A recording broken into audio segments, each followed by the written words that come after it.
صرف یونیورسٹی نہیں، ایک نالج سٹی، اور ایک القادر یونیورسٹی جو انشاءاللہ سپٹمبر کو شروع ہوگی۔ القادر یونیورسٹی ایک اور قسم کی چیز ہے۔ میں نے دنیا کے بڑے بڑے اسلامک اسکالرز جو دنیا میں ہوتے ہیں ان سب کو بورڈ کے اوپر لے کے آیا ہوں، اور میری کوشش یہ ہے کہ اپنی قوم کو ایک ایسی انٹلیکچوئل لیڈرشپ دوں القادر یونیورسٹی سے کہ جو لوگوں کو سمجھ تو آئے کہ اللہ نے کیوں ہمیں پیدا کیا، ہمارا اس دنیا میں مقصد کیا ہے، ہم جب اس دنیا سے جائیں گے تو ہمارا کیا ہوگا۔ یہ صرف اور صرف اللہ نے جتنے بھی پیغمبر بھیجے تھے ان کا مقصد ہی یہ تھا کہ انسانوں کو یہ بتائیں۔ سب پیغمبروں کا یہی مقصد تھا۔ تو انسان اور جانور میں کیا فرق ہے؟ جانور بھی آتا ہے، بچے پیدا کرتا ہے، کھاتا پیتا ہے، مر جاتا ہے۔ تو اگر انسان بھی پیسہ بنائے، بچے پیدا کرے، اپنے لیے کھائے پیے اور مر جائے، تو اس میں اور جانور میں زیادہ فرق نہیں ہے۔ انسان اشرف المخلوقات ہے، اللہ کی سب سے عظیم مخلوق۔ فرشتوں کو اللہ نے کہا کہ اس کے سامنے جھکو، اور شیطان کو اللہ نے اس کو یعنی جو اس کو کنڈیم کیا، وہ کیا ہی اس لیے کہ اس میں تکبر تھا۔ وہ کہتا میں انسان سے زیادہ سپیریئر ہوں۔ لیکن اللہ نے کہا کہ میں نے انسان میں وہ صلاحیتیں دی ہیں جو تمہیں بھی نہیں پتا اور تمہیں بھی نہیں دی۔ کہنے کا مقصد یہ ہے کہ انسان ایک بہت، اللہ نے اپنی سب سے ہمیں عظیم مخلوق بنایا۔ تو جب تک انسان اپنا دنیا میں مقصد نہیں سمجھتا، یہ دنیا میں آپ دیکھیں افراتفری مچی ہوئی ہے، لالچ ہے، پیسے کے پیچھے بھاگ رہے ہیں کہ جیسے پیسے سے خوشی آ جائے گی۔ ایک نیو یارک ٹائمز سے میں نے پڑھا ایک دفعہ، ایک 50 سال آدمی نیو یارک کے اندر ٹاپ سائیکائٹرسٹ تھا۔ اس نے 50 سال کے بعد اپنی فائنڈنگز دیں، اور اس کے نمبر 1 فائنڈنگ کیا تھی کہ اس نے کہا جو میرے پیشنٹس تھے ان میں نے ایک چیز دیکھی کہ جتنا اس کا پیسہ بڑھتا رہا اور اس کی دولت بڑھتی رہی، اتنی اس کی خوشی کم ہوتی گئی۔ انورس ریلیشن شپ تھی پیسے کی اور خوشی کی۔ اب میں کہنا نہیں چاہتا لیکن ہمارے بھی ہیں، اب دیکھیں کہ وہ اتنے بڑے بڑے یہاں اربوں پتی بیٹھے ہوئے ہیں، آپ یقین کریں میں آپ کو لکھ کے دیتا ہوں کہ ان کو پتہ ہی نہیں کہ ان کے پاس کتنا پیسہ ہے۔ 30 سال میں اس ملک کا پیسہ چوری کیا، ان کو پتہ ہی نہیں ہے کتنا پیسہ ہے۔ لیکن اللہ قرآن میں کہتا ہے کہ میری زمین پہ نکل کے دیکھو، ہر جگہ میرے اشارے ہیں، ہر جگہ میں سبق دیتا ہوں تمہیں، تو ان کو دیکھو کہ لعنت ہے ایسے پیسے کی۔ بچے بھی جھوٹ بول رہے ہیں، وہ بھی جھوٹ بول رہے ہیں، کبھی ہسپتال میں جا رہے ہیں، کبھی جیل میں جا رہے ہیں۔ یہ ہمارے لیے عبرتناک چیز ہے کہ پیسہ خوشی نہیں دیتا۔ خوشی اس کو ملتی ہے جو آپ 5 وقت کی نماز میں اللہ سے ایک چیز ہی مانگتے ہیں کہ اللہ مجھے ان کے راستے پہ لگا جن کو تو نے نعمتیں بخشیں، ان کے نہیں جو اپنی تباہی کے راستے پہ نکل گئے۔ یہ سارا وقت آپ کی زندگی کے اندر یہ 2 راستے آئیں گے، اور ایک خوشی کا راستہ ہے اور ایک آپ کی تباہی کا راستہ ہے۔ ایک وہ راستہ ہے جو آسان راستہ نہیں ہے، مشکل راستہ ہے۔ سب سے زیادہ نعمتیں تو اللہ نے اپنے پیغمبروں کو بخشی، لیکن اللہ کے پیغمبروں کی کسی کی بھی آسان زندگی نہیں تھی، سب کی مشکل زندگیاں تھیں۔ تو یہ جو ہم کئی دفعہ سمجھتے ہیں نا، قرآن میں ایک اور آیت ہے کہ جس چیز کو تم اپنے لیے اچھا سمجھتے ہو وہ برا ہے، اور جس کو برا سمجھتے ہو وہ اچھا ہے۔ مطلب یہ ہے کہ ہم آسان زندگی کو کئی دفعہ اچھا سمجھتے ہیں، وہ انسان کے پوٹینشل کو تباہ کر دیتا ہے۔ ہم شارٹ کٹس لے لیتے ہیں زندگی میں۔ کوئی آج تک بڑا کام کسی انسان نے نہیں کیا شارٹ کٹ لے کے، کبھی بھی نہیں ہوا۔ اگر اللہ کے حبیب جو انسان کو اللہ نے سب سے زیادہ پیار کیا، اگر ان کو 13 سال سب اتنے مشکل وقت سے اللہ نے گزارا تو برا تو نہیں ہوگا ہمارے لیے؟ اللہ نے ثابت کیا کہ جب وہ دنیا کی تاریخ کے سب سے گریٹسٹ لیڈر بنے تو 13 سال ان کو سب سے مشکل وقت سے گزارا۔ 10 سال کے بعد صرف 40 لوگ مسلمان تھے، اور وہ دنیا کی تاریخ میں ایسا انقلاب نہیں آیا جو انہوں نے 23 سال کے بعد، ان کی نبوت کے 23 سال کے بعد جو وہ انقلاب آیا ہے۔ کبھی اس لیے میں نے القادر یونیورسٹی بنا رہا ہوں کہ ہمیں پتہ اسٹڈی کریں ہمارا انٹلیکٹ کہ وہ کیا چیز تھی، وہ کیا کوالٹیز تھی کہ انہوں نے وہ عرب جو تقسیم ہوئے تھے، جن کی حیثیت کوئی نہیں تھی، 2 سپر پاورز تھیں دونوں طرف، وہ کیا چیز تھی کہ 13 15 16 سالوں کے اندر وہی جن کی حیثیت نہیں تھی، وہ 2 سپر پاورز ان کے سامنے گھٹنے ٹیک گئی اور دنیا کا سب سے عظیم سویلائزیشن کیا۔ صرف یہ نہیں کہ وہ دنیا میں ساری جگہ چلے گئے اور ان کی فوجیں کامیاب ہو گئیں، وہ تو منگولین کی جو چنگیز خان کی فوجیں تھیں وہ بھی سب سے تیزی سے کامیاب ہو گئیں، لیکن 100 سال کے بعد پتہ ہی نہیں کہ منگولین کدھر گئے، منگولین سویلائزیشن کا ہی نہیں پتہ۔ انہوں نے تو وہ سویلائزیشن قائم کیا جو سب سے عظیم سویلائزیشن تھا، اور جس کی وجہ سے اگر یورپ آج اور ویسٹ آگے بڑھا ہے تو وہ سویلائزیشن نے جو نالج کو ڈیولپ کیا اور پھر آگے ان کے سائنٹسٹ مسلمانوں نے آگے چھوڑا۔ تو کہنے کا مقصد یہ ہے کہ ایک یونیورسٹی ہے جو کہ انشاءاللہ نالج سٹی بنے گی، یہ تو گورنمنٹ میں نہیں نا، یہ تو میں نے گورنمنٹ کے باہر بنائی ہے، اور دوسری جو یونیورسٹی ہے وہ انشاءاللہ جو علامہ اقبال نے جو ایک کتاب لکھی تھی کہ the reconstruction of religious thought in Islam, کہ اسلام کے تھاٹ کو ڈیولپ کریں، ہمارے انٹلیکچوئلز آئیں، وہ بتائیں کہ یہ ملک بنا کیوں تھا۔ اگر یہی ملک بننا تھا کہ جی ٹاٹا برلا کی جگہ یا شریف اور زرداریوں نے امیر ہونا تھا تو اس کا مقصد کوئی نہیں تھا۔ علامہ اقبال کا بڑا واضح تھا کہ یہ ملک ایک دنیا کے لیے مثال بنے گا کہ اصل میں اسلام کیا ہے، اور وہ انشاءاللہ ہم یہاں ڈیولپ کریں گے۔ یونیورسٹیز کے اندر بھی میں نے کہا کہ ایک ضرور ہمیں ایک سے شروع کریں گے، ابھی ہم سرگودا یونیورسٹی سے شروع کر رہے ہیں، پی ایچ ڈی کلاسز ہوں، اور پھر باقی یونیورسٹیز کے اندر ضرور ایک کلاس ہو جو ڈیولپ کرے کہ ہمیں انسان بنائے۔ ٹیکنالوجی اور ٹیکنیکل ایجوکیشن بہت ضروری ہے، لیکن اس کے ساتھ ساتھ ٹیکنالوجی اور ٹیکنیکل ایجوکیشن تو ہمیں آگے لے کے جائے گا۔ جو ٹیکنالوجی کی اب ریولوشن آ رہی ہے دنیا میں، اس سپیڈ پہ کبھی ٹیکنالوجی آگے بڑھی نہیں جو اس سپیڈ پہ آج بڑھ رہی ہے، تو وہ تو ہمیں اس پہ شرکت کرنی ہے پوری طرح، ہم آگے پیچھے رہ گئے ہیں۔ ٹیکنیکل ایجوکیشن کی بہت ضرورت ہے کیونکہ ہمارے اتنے زیادہ بے روزگار نوجوان ہیں، ان کو جب تک ٹیکنیکل ایجوکیشن نہیں ملے گا روزگار نہیں ملے گا، یعنی وہ، اور جتنا ہم اپنے انسانوں کے اوپر ویلیو ایڈ کرتے جائیں، جتنا ان کے اوپر خرچ کرتے جائیں گے وہ معاشرے میں ویلیو ایڈ کریں گے، اور دنیا میں تو وہ اکانومی اوپر جاتی ہے جو نالج اکانومی ہے۔ تو ہمارے ملک میں یہ بہت بڑی ہم نے غلطی کی کہ ہم نے نہ ٹیکنالوجی کے اوپر، نہ اپنی ہائر ایجوکیشن پہ، نہ ٹیکنیکل ایجوکیشن پہ اتنا زور لگایا۔ تو یہ دونوں ساتھ ساتھ جاتے ہیں، ایک آپ کو اکوپ کرتا ہے دنیا میں آگے بڑھنے کے لیے کیونکہ سارے سائنسدان جب مسلمان اوپر گئے تو سائنسدان بھی سارے ٹاپ مسلمان تھے، دوسرا اس سے بھی امپورٹنٹ چیز ہے کہ ہمیں بتاتا ہے کہ ہمارا دنیا میں مقصد کیا ہے۔ ہم عقل مند جانور نہیں ہیں، ہم انسان ہیں، اشرف المخلوقات ہیں۔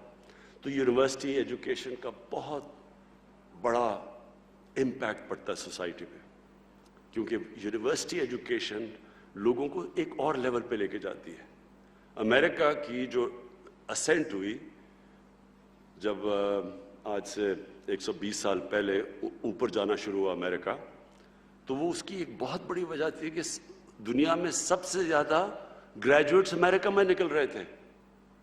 جب آپ کے گریجویٹس، جب آپ کی ہائر ایجوکیشن کے اندر آپ لوگوں کے اوپر انویسٹ کرتے ہیں اپنے پاپولیشن پہ، تو وہ خود ہی ملک اٹھا دیتا ہے، ضرورت نہیں پڑتی آپ کو کچھ کرنے کی، ایک پڑھا لکھا پاپولیشن خود قوم کو اٹھاتا ہے۔ تو میں آپ کو خراج تحسین پیش کرتا ہوں کہ یہاں سے آپ کے اتنے زبردست رزلٹس ہیں، مالاکنڈ یونیورسٹی کے، اور انشاءاللہ میں نے محمود خان کو کہا ہوا ہے کہ جیسے جیسے ہمارے حالات بہتر ہوتے جائیں گے، ہم بڑے مشکل حالات سے نکلے ہیں، پہلے تو سال سٹیبل ہی کرتے رہے کیونکہ بالکل ملک مقروض تھا، اور میں آپ کو ذرا بتاؤں کہ مقروض کیسے تھا، یعنی آپ کو سٹیٹسٹکلی پتہ چلے کہ ملک کے حالات کیا تھے۔ جب ہم آئے تو ملک کے پاس پیسے نہیں تھے، اپنے جو باہر کی قرضوں کی قسطیں دینی تھی اور اپنی ری پیمنٹس کرنی تھی، ہمارے پاس پیسے نہیں تھے، ڈیفالٹ کر رہے تھے۔ ہمارے دوست ملکوں نے مدد کی، بچا لیا ہمیں ڈیفالٹ سے۔ اگر ڈیفالٹ ہو جاتا تو لوگ آج اگر مہنگائی کو کہہ رہے ہیں کہ زیادہ مہنگائی ہے، آپ کو اندازہ نہیں کہ وہ کس طرح کی مہنگائی آنی تھی، کیونکہ ڈیفالٹ ہوتا تو روپے نے گر جانا تھا۔ جب روپے نے گرنا تھا تو سب مہنگی ہو جاتی ہے۔ تو ابھی بھی جو مہنگائی ہے وہ اس لیے کہ 2018 کے شروع میں اور اب تک روپیہ 107 روپے ڈالر سے اب 155 یا 160 پہ پہنچا ہے۔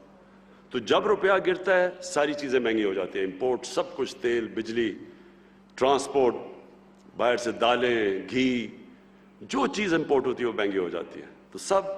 تو ایفیکٹ روپے کی کمزوری سے پڑتا ہے۔ تو روپیہ اگر، کیونکہ ہمارے پاس تو فورن ایکسچینج ریزروز ہی نہیں تھے، تو اگر وہ روپیہ گرنا شروع ہوتا، ہمارے پاس تو کوئی چیز اس کو روکنے کے لیے نہیں تھی، اس لیے ہمارے دوست ملکوں نے ہماری مدد کی، ہم بچ گئے۔ تو آج ذرا 2.5 سال میں آپ کو یہ بتاؤں کہ پچھلے نون لیگ کے 2.5 سال میں انہوں نے کتنا قرضوں پہ سود واپس کیا تھا؟ 3000 ارب۔ ہم نے اپنے 2.5 سال میں قرضوں پہ کتنا سود اب تک واپس کر چکے ہیں؟ 3.2 ٹریلین، 6.2 ٹریلین، یعنی دگنے سے زیادہ۔ 6.2 ٹریلین ہم نے واپس کیا ہے، انہوں نے اسی ٹائم میں 3 ٹریلین واپس کیا۔ سود کے ساتھ جو ہم نے لون ریپیمنٹس کی ہیں، انہوں نے آرام سے انہوں نے اپنے 2.5 سال میں کتنی ریپیمنٹس کی تھیں؟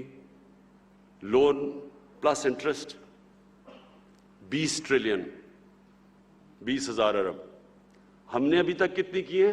35,000 ارب۔ سو اس کا ہوتا کیا ہے؟ جب آپ اتنے زیادہ قرضے واپس کرتے ہیں، پیسے ہی نہیں ہوتے اپنی تعلیم پہ خرچ کرنے کے لیے، ہسپتالوں پہ، سڑکوں پہ۔ تو یہ تو ہم اب میں آپ کو بتاتا ہوں کیا کرنا ہے، ہمارے جو چیلنجز اور ہم کیا کر رہے ہیں۔ نمبر 1، اب ہمارے اوپر یہ قرضوں کا بوجھ پڑا ہوا ہے، اس کو ہم نے واپس کیسے کرنا ہے؟ ویلتھ کریشن سے۔ ایسے پروجیکٹس بنانے ہیں جو کہ ہماری دولت میں اضافہ کریں۔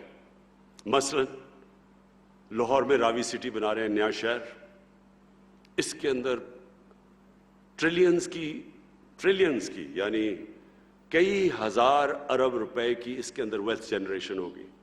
ہمارا کوئی خرچہ نہیں ہوگا کیونکہ پرائیویٹ سیکٹر آئے گا۔ ایک کراچی میں بنڈل آئلینڈ ہے، بڑے بڑے انویسٹرز انتظار کر رہے ہیں، جس وقت ابھی سندھ حکومت ہمیں کسی وجہ سے اجازت نہیں دے رہی، لیکن بڑے بڑے انویسٹرز آ رہے ہیں جو کہ وہاں انویسٹ کرنا چاہتے ہیں۔ اس سے کیا ہوگا؟ فورن ایکسچینج آئے گا ہمارے پاس، ہمارا روپیہ مضبوط ہوگا۔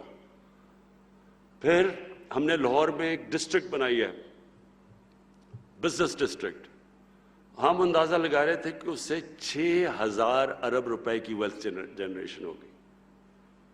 پھر 2 بڑی ڈیمز بنا رہے ہیں 50 سال کے بعد، باشا ڈیم اور ممن ڈیم۔ 50 سال کے بعد یہ 2 بڑی ڈیمز بن رہی ہیں۔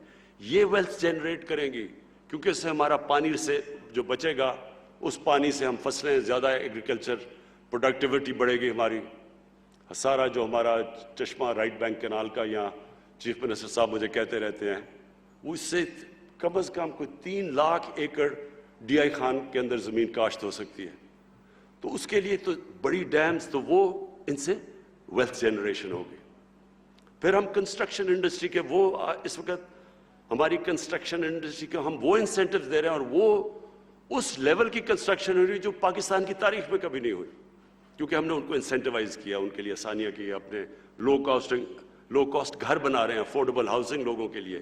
یہ پہلی دفعہ پاکستان میں ہو رہا ہے۔ تو جیسے جو کنسٹرکشن ہے اس کے ساتھ 30 اور انڈسٹریز جڑی ہوئی ہیں۔ تو جب کنسٹرکشن چلتی ہے تو 30 اور انڈسٹری چلتی ہیں, روزگار بھی ملتا ہے, ویلتھ کریشن بھی ہوتی ہے. اور پھر جو اگلی چیز ہے ٹورزم. ٹورزم ایک ایسی چیز ہے جو اکیلی ٹورزم پاکستان کو اتنا پیسہ لا سکتی ہے فارن ایکسچینج میں, جو ہمارا یہ جو سارے مسئلے ہیں فارن ریزروز کے, یہ سب ختم ہو سکتے ہیں. اور ٹورزم جو اس وقت اندرونی ٹورزم ہے, ڈومیسٹک ٹورزم ہے, وہ پاکستان میں ٹیک آف کر گئی ہے.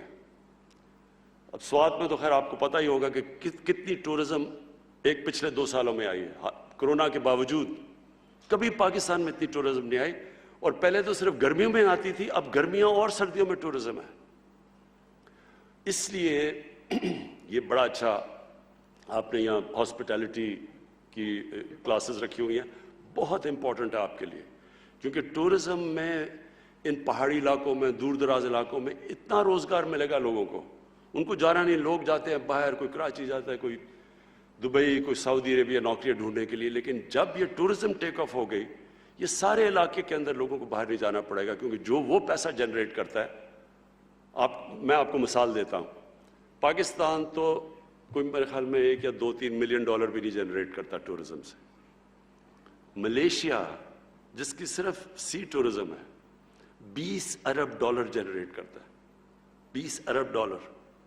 ہماری ایکسپورٹس 25-26 ارب ڈالر ہے, تو صرف ٹورزم سے. پھر ترکی 40 ارب ڈالر جنریٹ کرتا ہے ٹورزم سے. سوئٹزرلینڈ 2 فگرز آتی ہیں, 60 ارب سے 80 ارب ڈالر جنریٹ کرتا ہے. اور سوئٹزرلینڈ, ہمارا جو شمالی علاقے ہیں ناردرن ایریاز, وہ آدھے ہیں سوئٹزرلینڈ سے, سوئٹزرلینڈ آدھا ہے ہمارے ناردرن ایریاز سے, دگنا ہے سوئٹزرلینڈ کا سائز. تو ہم اگر اس کو صحیح معنی میں یوٹیلائز کریں, مجھے ایک آسٹریلین نے آ کے کہا کہ جو اسکیئنگ یہاں ادھر ہمارے ناردرن ایریاز میں ہے, وہ کہتا ہے اس نے دنیا میں کہیں نہیں ہے اس طرح کی اسکیئنگ. اور اسکیئنگ کے اوپر ہی سارا جو سوئٹزرلینڈ کا پیسہ بنتا ہے اسکیئنگ کے اوپر ہے. تو ہم صرف ٹورزم کو اب ہم پورا زور لگانے لگے ہیں ٹورزم پہ, اور انشاءاللہ اس کو پوری طرح کام کیا آپ نے, بیکاز یہ فیوچر ہے اب آگے. پھر جو انڈسٹریلائزیشن, دیکھیں ملک کبھی انڈسٹریلائزیشن کے بغیر نہیں آگے جاتا. سمپل چیز میں آپ کو بتا دوں, اگر آپ نے صرف کپاس اگانی ہے اور یہ دھاگا ایکسپورٹ کر رہے ہیں یا آم ایکسپورٹ کر رہے ہیں, اس سے کبھی ملک ترقی نہیں کرے گا. ہمارے پاس کبھی اتنی دولت نہیں آئے گی. سمپل ہے نا, ایک دکان ہے, ایک دکان آٹا بیچتی ہے, دوسری دکان کمپیوٹر بیچتی ہے. اب سوچو اس کی کیا آمدنی ہے اور اس کی کیا آمدنی ہے. اسی طرح ملک جب وہ ویلیو ایڈ کرتا ہے, جب وہ نالج بیسڈ اکانومی بنا دیتا ہے, اس کی اتنی زیادہ ریٹرنز ہیں کہ وہ ملک اوپر اٹھ جاتا ہے. ملیشیا, جب مہاتر محمد ملیشیا میں آئے ارلی 80s میں, تو ملیشیا صرف ربر اور میرے خیال میں ٹن, یہ 2 ایکسپورٹس تھیں اس کی. اس نے آ کے الیکٹرانکس کی پہلے کاٹیج انڈسٹری بنائی, اور وہ آہستہ آہستہ وہی کاٹیج انڈسٹری پوری ان کی الیکٹرانک کی انڈسٹری بن گئی. 80 ارب ڈالر صرف اس کی الیکٹرانک ایکسپورٹس تھی. تو آگے ہم نے جو جانا ہے, ہم نے ٹیکنالوجی اور ٹیکنیکل ایجوکیشن لے کے, اور اپنی انڈسٹری کو اب ہم نے پہلی دفعہ, یہ 1950s میں ہماری انڈسٹری بڑی تیزی سے اوپر جا رہی تھی, بدقسمتی سے 70s میں نیشنلائز کر دی اور سارا کچھ رک گیا. اب ہم اس کے بعد پہلی دفعہ پاکستان اپنی انڈسٹری اٹھا رہا ہے. آخر میں جو آپ کو کہنا چاہتا ہوں, دیکھیں اللہ نے اس ملک کو کسی چیز کی کمی نہیں دی. اس میں اللہ نے اتنی نعمتیں دی ہیں کہ میں حیران ہوں کہ لوگوں کو پتہ ہی نہیں کیا نعمتیں دی ہیں اللہ نے. کوئی بھی نعمت یہاں ہے ہی نہیں جو کہ ہمارے پاس نہیں ہے اللہ کی. صرف مسئلہ یہ ہے کہ ہم نے اپنے مائنڈ چینج کرنے ہیں. جب میں کہتا ہوں نا نیا پاکستان, نئی سوچ چاہیے ہمیں. وہی جو پرانی گھٹی پسی طریقے ہم نے اختیار کیے ہوئے ہیں, جو ایک اور چیز میں مس کر گیا, ایگریکلچر, اس میں ہماری ساری پرانی ٹیکنیکس ہیں. ابھی بڑی اچھی آپ نے بات کی زیتون کی. آپ سوچیں ہم پتہ نہیں کوئی $3 ارب کا تیل باہر سے ایڈیبل آئل ہم باہر سے امپورٹ کرتے ہیں. یہ ملک دنیا میں سب سے زیادہ زیتون اگا سکتا ہے, کیونکہ میں نے ایکسپرٹ کو بنایا کینیڈا سے, اس نے کہا کہ جو سارا دریائے سندھ کا جو رائٹ سائڈ ہے اس سے بہتر زیتون اگانے کی کوئی جگہ ہی نہیں ہے. اور اس کی کتنی یعنی ویلیو ایڈ زیتون کا, جو آپ اگر صرف ہم ایکسپورٹ اس کی شروع کر دیں, اور یہاں پہلے تو امپورٹ نہیں کرنی پڑے گی اور پھر ایکسپورٹ کر سکتے ہیں.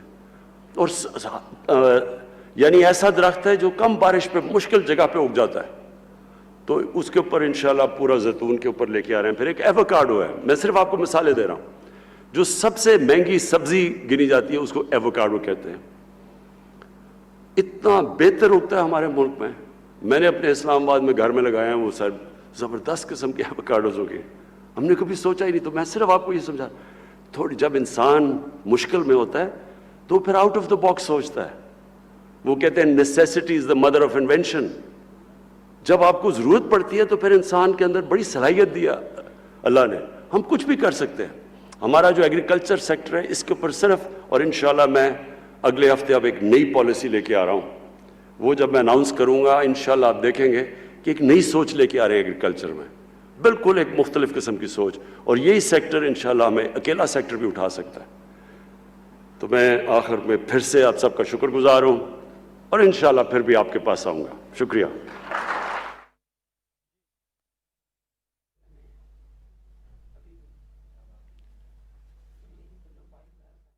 عمران خان تقریب سے خطاب کر رہے تھے.